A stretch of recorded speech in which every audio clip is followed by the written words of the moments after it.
Beauty. Music. Garbage. Earth. Me. Pencil. Space. Helpful. Origami. Wood pulp. In my face. David Fincher. Action. Good. Hello. Camera.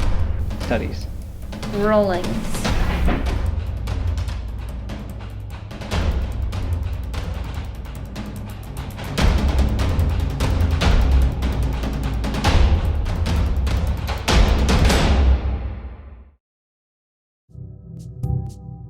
I just wrote like 3 college essays about this. With books and stuff, you can like get very deep within somebody's psyche, but you're not really there with them.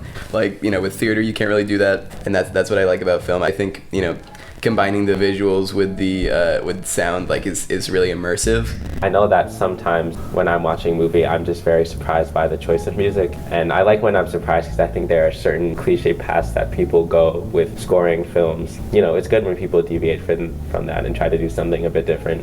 It just makes a movie a better experience for me. When I grew up watching a lot of like obscure and weird and sort of campy kind of films, and that's sort of how I got interested in filmmaking to begin with, and in camera work and that sort of stuff.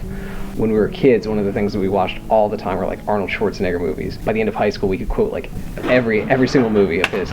So like Predator, we could do like the whole movie from start to finish. But I think sort of that campiness, I kind of saw the humor in it even when you're not necessarily supposed to. And because of that, I think I prefer dark films and humorous films. And if they could be like dark and humorous, like The Lobster, like that's the best kind of film that I can think of. I was watching this series a while ago, and the music was very like, it was kind of like industrial almost, but it wasn't in a bad way. I liked how there are a lot of very sudden stuff in the music, like where you wouldn't expect it in a scene. I feel like that kind of inspired my music making like period. Like I just liked how there was so much there and then the next second there wasn't. And I think a lot of times music tries to like fade out, but I think that when you have music that stops suddenly like that, it kind of mimics a person's like natural thought process. It's very like stop and go.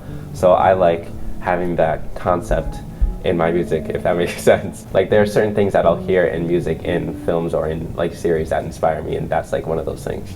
I think it's a combination of 2 separate mediums. You have a visual medium and an auditory medium, and the way that our brain combines that and perceives things because of it, I think is really unique. It's not the kind of thing that you get just from looking at artwork or just from listening to music. It almost happens subconsciously.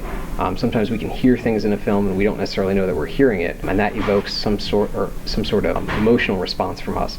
The same way that a certain configuration of light and darkness creates an emotional response in us that can be mirrored in the sound or can be contrasted with the sound. So I think it's just so dynamic. Film is definitely something, it's kind of my mode of expression. It's how I've always thought about things, and I kind of for a long time didn't realize how unique that was, that, you know, the way I think about things is visually and how quickly I'm able to break down a script. You know, I think studying classic films by like Howard Hawks and, you know, even contemporary directors like Edgar Wright, you know, you see that there's people who think in that way too. It's just how they see the world and how they break things apart, and it's a very unique medium to get your vision across. And it's the only way I could ever think of getting my visions across and saying things I want to say.